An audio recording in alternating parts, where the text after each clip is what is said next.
Marie Joseph is the daughter of King Louis XIV, but her existence must be kept a secret, so she is raised in seclusion at a convent. The nuns try to shelter her from the outside world, but she often escapes to swim in the sea. The head abbess once burns her cello and forbids her from riding her horse to deter her, but despite these cruel punishments, she continues sneaking away. In Versailles, Louis returns victorious to the palace after a long and expensive war. While delivering his victory speech, an assassin shoots him. Fortunately, the wound is not fatal, and he manages to get back on his horse to finish his speech. Later, Dr. Laberth treats his wound and tells him there might be a way to achieve eternal life. He claims that the key to immortality lies in the organ of a legendary sea creature. Louis soon commissions fishermen to search for the lost city of Atlantis and capture a mermaid. When Captain Yves de la Croix spots the creature, he orders his men to cast the nets and ignite barrels of explosives in the water. The fishermen haul their net aboard and discover they've caught 2 mermaids. Yves realizes one is male and instructs his men to release him, as they only need the female. He then sends carrier pigeons to Versailles, informing them of their success. Upon hearing the news, Laberth tells Louis they must sacrifice the mermaid during the upcoming solar eclipse to grant him eternal life. The king's closest minister, Father Père Lachaise, is skeptical of Laberth's claims, but Louis deduces that the doctor wouldn't risk his reputation if he didn't truly believe in his findings. Lachaise sends a message to the convent, inviting Marie to the palace for the eclipse celebration. After receiving a response, he personally retrieves the king's estranged daughter. The head abbess warns him that Marie has become rebellious, but he is only concerned with her musical talent and whether she will be welcome at court. Soon, Marie leaves the convent with Lachaise and arrives at Versailles, where she is introduced to a young servant named Magali. Later, Louis wakes up to music performed by court musicians, but he finds it dull and instructs Lachaise to find a new composer immediately. As Magali leads Marie to her room, she assumes she must be important to have received private quarters so quickly. Though the room isn't extravagant, Marie is thrilled, especially when she sees the view outside. Meanwhile, Lachaise presents the king with the last piece of music Marie composed at the convent. After a brief glance, Louis acknowledges her talent despite her lack of formal training. He decides to meet her the next day, but instructs Lachaise to keep her true identity a secret. The following morning, Jean-Michel Lintillac, the son of a baron, visits Louis at the palace with a gift for his upcoming birthday. When asked about his father, Lintillac states that the baron is nearing the end of his life. After Lintillac leaves, Lachaise suggests that Louis could make use of him, as he will soon inherit a great fortune. Later, as Marie makes her way to court, she notices people staring at her. Magali explains that she has become a subject of intrigue since the king personally summoned her. While waiting for the king, Marie admires an elegant statue in a fountain. Just as Louis arrives, she gets distracted by a sudden burst of water and falls into the fountain. Magali and Lintillac rush to pull her out, and Louis drapes his coat over her, remarking that many others have also lost their balance because of the statue. Before leaving, he instructs Lachaise to move Marie into a room within the chateau. Marie and Magali soon settle into their luxurious new quarters, which are filled with musical instruments and elegant dresses. When Magali asks which item she would choose if she could only have one, Marie picks the cello, as it represents her freedom. That same day, Yves and his men transfer the mermaid to an artificial cave built by the king to confine her. Yves explains to the fishermen that the structure is connected to an underground river that brings in ocean water. Back at the chateau, Louis reads a book stating that female mermaids fall into a lethargic trance when separated from their male counterparts. Laberth dismisses it as the ramblings of a drunken sailor. When the king visits the mermaid, Yves informs him that the creature is weak and traumatized from the journey, causing her to remain at the bottom of the water. Louis orders Yves to nurse the mermaid back to health before the eclipse. He promises to grant Yves a royal pardon if he succeeds, but warns of severe punishment if he fails. While composing music in her room, Marie hears an extraordinary melody outside. She grabs her cello and follows the sound, eventually reaching the cave, where she discovers the mermaid. As the mermaid attempts to communicate with her, Yves arrives and grabs Marie. When he demands to know why she's there, she explains that the mermaid called out to her through music. She expresses her desire to share the mermaid's song with the king and the world. As she plays her cello, the mermaid responds by singing along. The next morning, Marie and the court musicians perform a composition inspired by the mermaid's song to wake the king. Louis is captivated, noting that he has never heard anything like it before. He instructs Lachaise to invite Marie to the grand ball that evening. At the ball, the noble women gaze at Marie with envy, captivated by her unique beauty. Louis asks Lintillac to dance with her, but she admits she doesn't know how. The king himself teaches her, and they dance gracefully until he abruptly lets go, reminded of how he once danced with her mother. Later that night, Marie visits the mermaid to tell her about the ball. When Eve arrives, the mermaid hides. Marie explains that the creature fears him because he feeds her dead fish. She then confesses that she loves being in the cave because she feels connected to the water. She reveals that the sea was her only escape from her confinement at the convent. Meanwhile, Labyrinth informs Louis that he has confirmed the mermaid's heart emits a life force. He then unveils his plan to drain the cave's water and kill the creature in order to harvest her organ. The next day, Marie finds Louis sketching a portrait of a woman in the garden. Louis tells her that the statue in the fountain represents Louise de la Valliere, a woman he used to draw. He notes that no other woman has reminded him of Louise, except for Marie. Soon after, Lintelac's father passes away, and Louis announces that Lintelak will be appointed duke during the solar eclipse celebration. Next morning, Eve and Marie go horseback riding around the palace and come across Lintelak and his friends shooting ducks. When Marie asks why he despises Lintelak, Eve reveals that Lintelak once accused him of theft and had him arrested when he was delivering goods. Suddenly, Marie challenges Eve to a race through the woods, but she is struck by a tree branch when she gets distracted by a gunshot.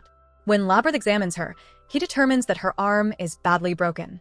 He suggests amputation, claiming it is the standard procedure, but Marie refuses.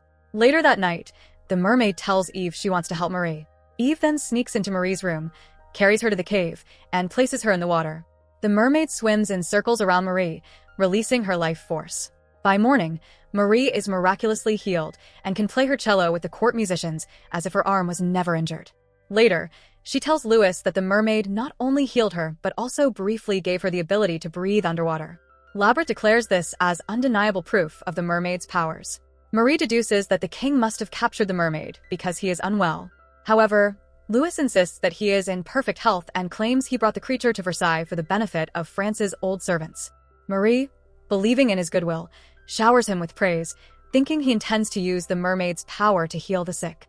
She asks if he plans to release the mermaid once the people are healed, but Louis gives a vague response, saying the creature will end up where God intends her to be.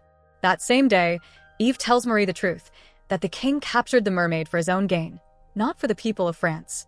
However, Marie still wants to believe her father has good intentions. Later, Eve takes Marie to the fisherman's quarters on the outskirts of Versailles. At the lighthouse, he confides that his dream is to leave Versailles and sail the open seas. When he asks about her dreams, Marie tells him she wishes for the mermaid's freedom and wants to leave with her. Eve then takes her to the Temple of Love, a magnificent structure in the middle of a garden. As he explains its history, Marie suddenly kisses him.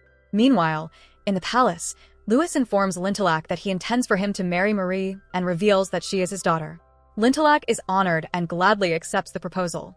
The following day, Louis gifts Marie a pendant containing her mother's picture and hints that he and her mother were together until she chose to leave court life.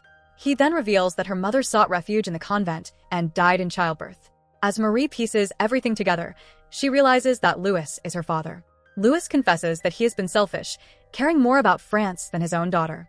Despite acknowledging his shortcomings, he asks Marie to make a sacrifice for the country and marry Lintelak for his wealth. Marie protests, but Louis declares that it is an order she must obey. One night, Lachaise visits the mermaid and realizes she is a sentient being with a soul.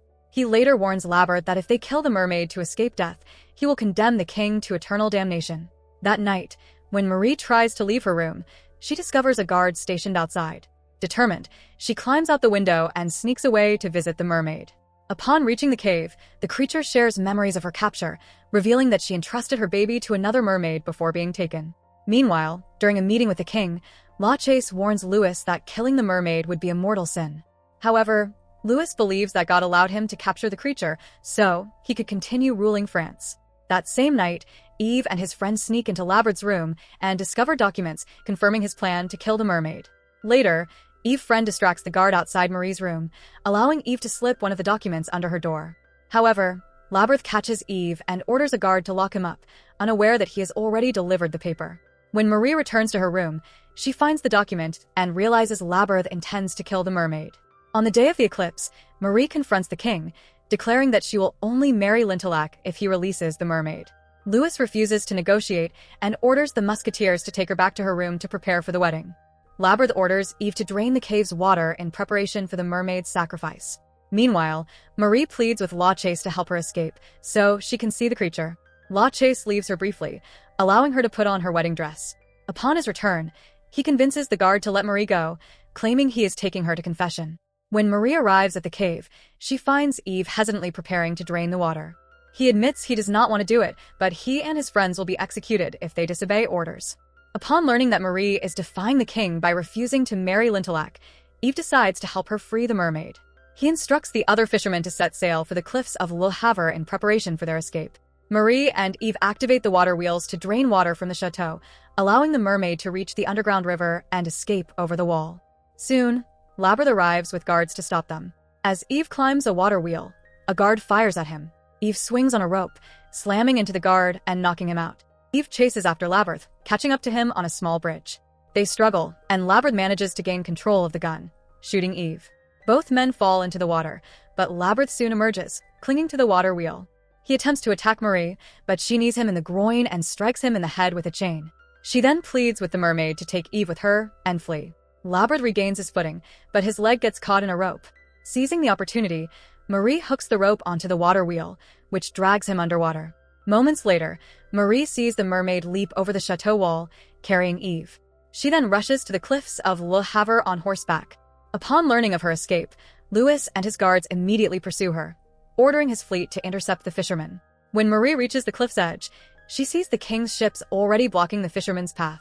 Louis and his men arrive, and Marie threatens to jump if they try to take her. She expresses her disappointment in him, believing he does not care about her. Louis, however, begs for a chance to prove otherwise. Suddenly, the mermaid emerges from a tunnel, carrying a fully recovered Eve. As the solar eclipse begins, Louis orders his musketeers to prepare to fire at the mermaid.